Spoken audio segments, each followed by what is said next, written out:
మంచిర్యాల జిల్లా చెన్నూరు పట్టణ కేంద్రంలో మేడేని పురస్కరించుకుని పలు కార్మిక సంఘాల ఆధ్వర్యంలో కార్మిక అమరవీరులకు ఘన నివాళులర్పించారు. ఎందరో మహానుభావులు త్యాగాల ఫలితంగా కార్మికుల శ్రమ దోపిడీ వ్యవస్థ అంతం అవడమే కాకుండా నేడు కార్మికులకు శ్రమకు తగ్గ ప్రతిఫలం అందుతుందని కేంద్ర రాష్ట్ర ప్రభుత్వాలు అన్ని రంగాలలోని కార్మికుల అభివృద్ధికి ప్రత్యేక దృష్టి సారించాలని కార్మికులు కోరారు. అనంతరం జెండా ఆవిష్కరించి మిఠాయిలు పంచారు.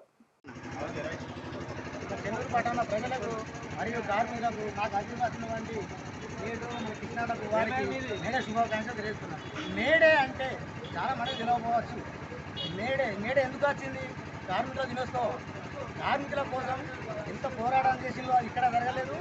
అమెరికాలోని షికాగో నగరంలో 1886లో 12 గంటల పని దినాన్ని 8 గంటలకే కుదించాలని చెప్పేసి చాలామంది కార్మికులు అక్కడ పోరాటం చేసింది. ఆ పోరాటంలో ఎంతోమంది అమరులైంది. వాళ్ళ త్యాగ ఫలితమే ఆ 12 గంటల పని దినాన్ని మనం ఈరోజు 8 గంటలు జరుపుకుంటాం. వారి త్యాగ ఫలితమే ఈ మేడే. అందు గురించే మన కార్మికుల మందం